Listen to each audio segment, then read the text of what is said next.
Hello YouTube and welcome back to MiahsBug. In this episode we are going to be going over the Arccaptain TIG200P AC DC inverter welder machine. This thing can weld on dual voltage 110 or 220 volt. The Arccaptain welders have a 5-year warranty, which is incredible.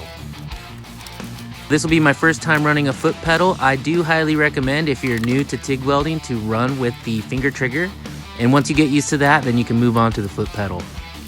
The TIG200P does come with the finger trigger, and you can buy the foot pedal separately, as I did. Setup on this machine is super simple, so I'm not gonna go over the setup of this machine, but we're gonna jump in and start going through some of the settings and start welding some different materials. And with that quick time lapse, the setup of the machine is complete, and we will now go over what it came with in the box. So here's the machine. It is very similar in size, if not the same, as my MiG 200 machine. They look really good on the cart together, so I made sure to put my TIG welder up on top. I may switch those around later on, but that's the way I have it set up right now. The machine comes with everything you need to start TIG welding except for the gas cylinder itself. It even comes with the regulator. It comes with your ground clamp.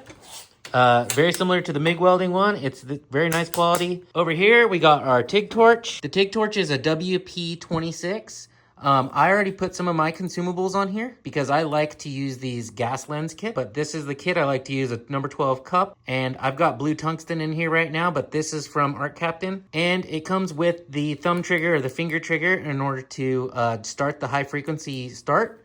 But I am moving on to the next stage of my TIG welding, and so I've decided to pick up the foot pedal. So now I have this foot pedal, and I can control the amperage with my feet. So you can hear the gas flow start. I'm moving my foot down. Eventually I will take this out, but right now I just have it unplugged and my foot pedal plugged in. Quickly moving over to what it came with. Of course, you're gonna get some stickers. You have some apps that you can download. You've got your 220 to 110 adapter. We've got our stinger so that we can do some arc welding if we'd like. We have a small pack of consumables, and also it comes with one piece of tungsten so you can get started.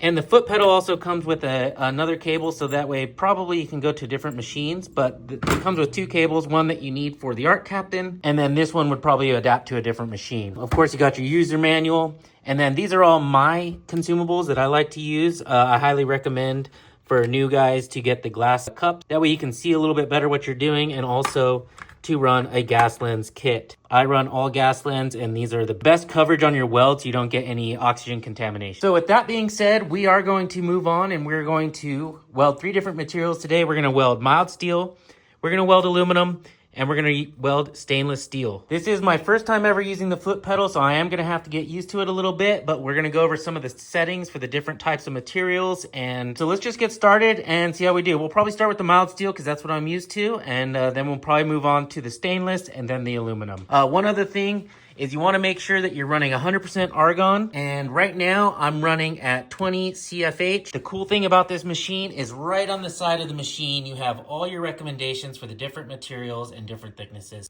All right, so since we're gonna be running on the mild steel first, let's get our machine set up. So first thing we're gonna do is we're gonna change this over from, we're at AC TIG right now, we're gonna go to DC TIG. We're gonna get out of 4T, we're gonna go into 2T. That's gonna enable us to use the foot pedal.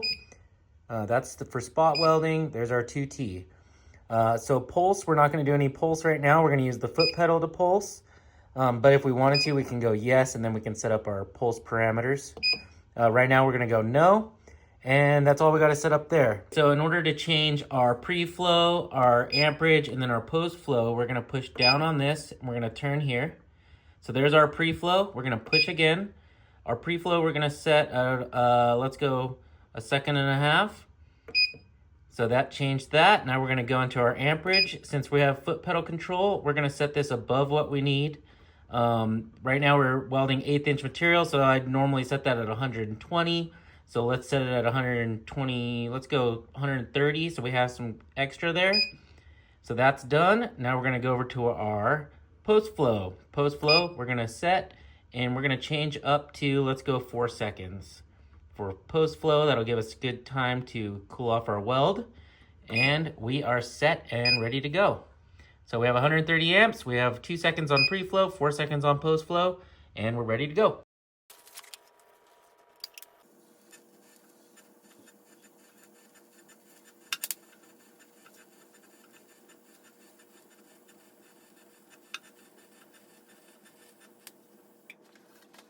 All right, there it is. Helmet worked good that time, went a little hot. Came out good. That was just pulsing the pedal, and we've got a nice bead there. Check it out. All right, so this was me just pulsing the pedal. I had some helmet trouble. It kept flashing me right here. I switched helmets. Now I'm running a good bead here. This was just pulsing the pedal. I didn't add any filler rod. It does seem like it's running a bit hot, so I might have to dial that back a little bit or use a little less throttle. So let's try it again. Now we're gonna add some filler rod.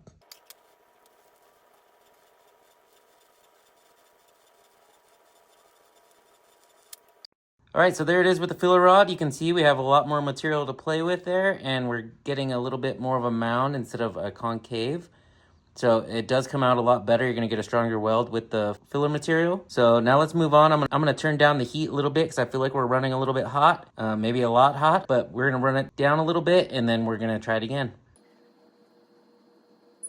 All right, I got my amperage set at 120 instead of 135, I think we were at. So let's run it now. I'm gonna run without filler rod first, and then we'll see how we go from there. If you lift your foot up too far, it shuts the arc down. I'm not used to that, that's for sure. I think I got a little contamination in here. That felt a lot better. Yep, there's my contamination there. Yep, I got some oxygen in it. And that might have been some of my dirty cup here, but, and whenever I lifted the arc off. So the ending looks good. Right here in the middle, I got contamination. It's all full porosity. So if this was a weld I was gonna run, I would grind all that out and re-weld it. Now let's try running filler material.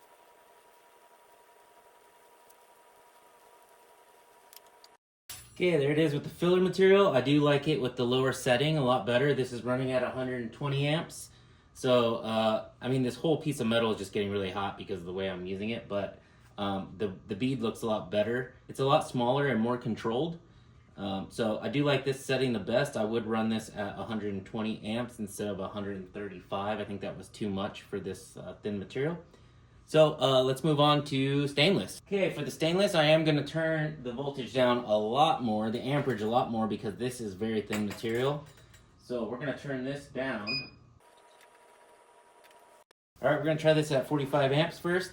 Obviously, for if this was real exhaust, I would want to plug the ends and back purge this with more argon. I'm not going to do that today because I'm just trying to experiment with some of the settings.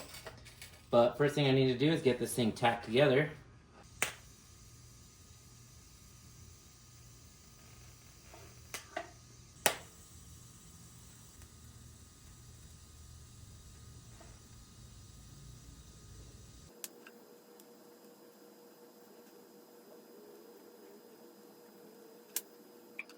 Alright, so it is welding, and I'm using stainless rod here. We're at 45 amps, and we're running our pre and post flow exactly the same. It is working. I'm just not very good. The welder's doing a great job, though. Alright, well, there is some stainless welding, and it's working just fine. I think I could do my exhaust. The inside has some sugaring, like I'd expect with not having any back purge, but yeah, the outside looks great. There it is. Stainless welds. Let's go. Now for the fun part, we're gonna try welding aluminum. So we're gonna now change over to AC TIG. So now we're in AC TIG. We're gonna leave it in 2T. So we have our foot pedal, pulse no. We're gonna go into the square wave. That is our triangle wave. We're gonna stay in square wave. Now for our pre-flow, we're gonna keep the same at 1.5 seconds. Amperage, we're gonna leave at 120, so we have some margin there. Our post-flow, we're gonna leave at 2.5 seconds. Our AC hertz, we're gonna leave at 60 for now. And our balance will turn down to 25%. Let's give that a shot and see what happens.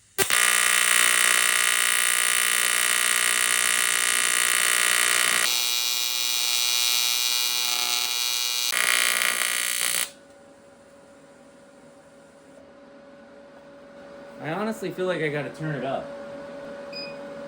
Okay, we're shooting for 140 now. Let's try this again.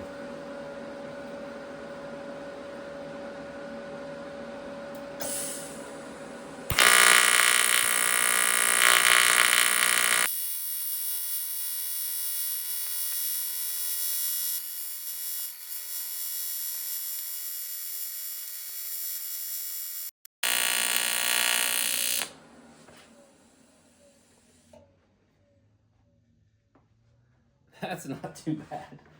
Oh my gosh. That is crazy. What the heck? I have no idea what I'm doing, but that worked somehow. I mean, it's welded. That is crazy. Just the sound of it is really surprising.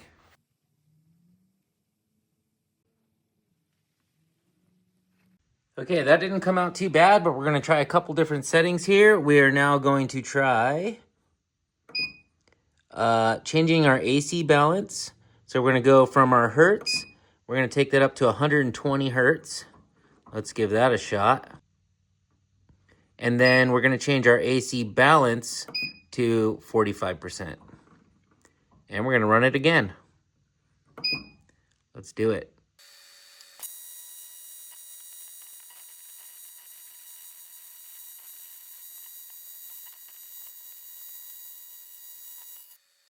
Much better. Yeah, that looks awesome. Let's check it out. So right here, I was definitely having some trouble with my tungsten, actually. I'm not used to it balling up and wanting to kick back like that. Controlling the arc is a little bit different too. It wants to jump all over the place if you're not like prepared for it. Just some practice will get you there. But once I got it figured out, I was able to create actually not a bad looking bead here. I'm not terribly mad at this. It actually came out pretty good. This section here looks pretty good. Right here, I had to reset my hands and it kind of threw off my rhythm, but over here, it looks really good. So I'm really happy with this. I think after some practice, I'm gonna be doing some really nice welds. Those new settings seem to work out a lot better, so I'm probably gonna run those for a while. But yeah, I really like this machine. It's working out great. I can run beads on the aluminum, the stainless, the mild steel. I can weld titanium, 4130, pretty much anything that you can TIG weld, this thing can do it. So yeah, highly recommend the TIG200P AC DC welder. This is moving you up more into the professional realm. So yeah, overall, the aluminum welding went great. The mild steel went great.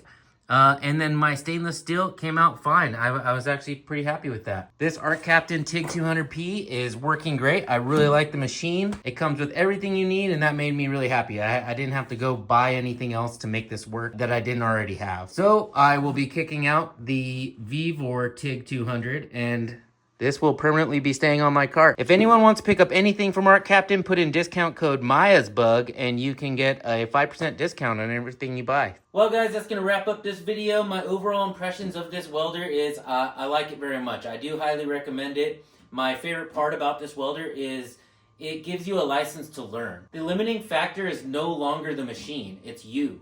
You have to get out there and you have to practice and you have to learn as much as you can about TIG welding. This machine can do anything you ask it to do, so this is not your limiting factor. This will get you from beginner level all the way up to pro. This can do professional welding for you. Like I said, I do highly recommend it, and if you'd like to visit Arccaptain.com and pick up one of these machines, remember to put in code MiahsBug. Also, I am building a Baja Bug, so if you guys want to like and subscribe to this video, you can see the whole fabrication process of this Baja Bug, and I'm hoping to get it driving in the next year. Thanks for joining, and I will catch you later.